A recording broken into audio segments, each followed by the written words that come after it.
Hey, good day, viewers. We as non-believers can choose to criticize. We can choose to deconstruct other people's beliefs. But what do we have to offer them? What do we have that's better than what they already have? What is the replacement or the alternative to their belief system? Now, some choose to attack things such as veganism. Okay, you have a right to do that. I've even heard fellow atheists criticize and attempt to deconstruct secular humanism. Okay, you have a right to do that. And of course, there are many that enjoy deconstructing and criticizing the various religions, right? And we have a right to do that. But if we attempt to deconvert a believer, what are we offering them? What's the replacement? What's the alternative? What's better than what they already have? Now, I'll play devil's advocate. Okay, you want to change my mind?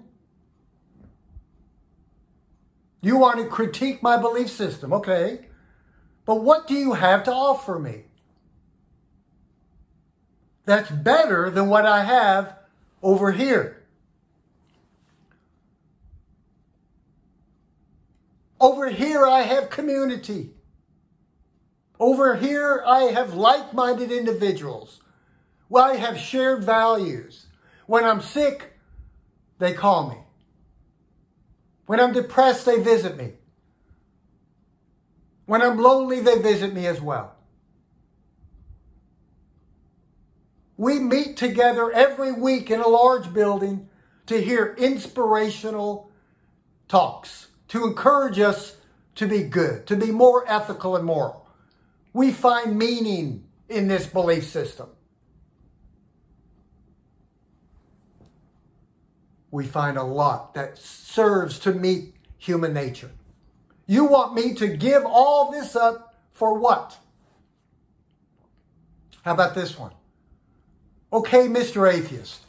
Okay, Miss Atheist. You deconverted me. Good job. I am now a non-believer. Now, what do I do? Where do I go? What replaces what I had over here? Where do I find meaning? Where do I find like-minded community of caring, loving people that look out for each other? Where do I find this collectivism every Sunday morning? Where do I get inspirational talks that encourage me to go out and to do good and to become a better person? I have a lot over here. What do you have that's better than this? You want me to give this up?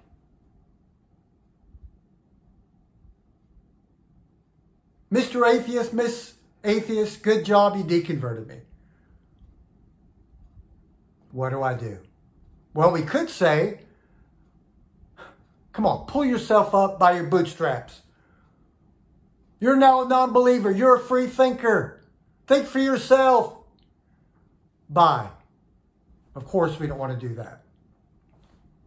Or we could offer. We could present. And only, and I repeat, only to those that are interested and those that ask. Because this is non-coercive. We could offer and present to those that inquire a really good replacement.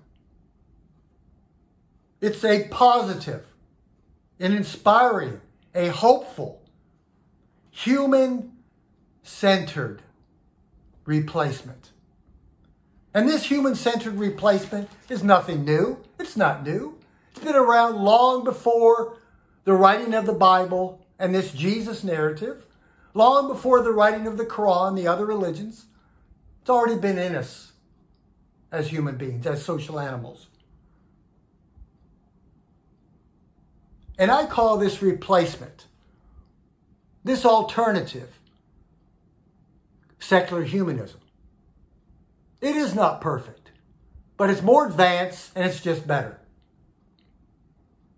Now for me, I have chosen to do more than just make little videos and go out holding up signs, which I've done for years. I'm ready to take the next step. There is a large secular network in our country, the United States, called the Oasis Secular Network. There are chapters nationwide and some others in various countries. And they can provide what believers once had in church. And it's very similar. And there are other secular networks nationwide as well. We have something as a replacement.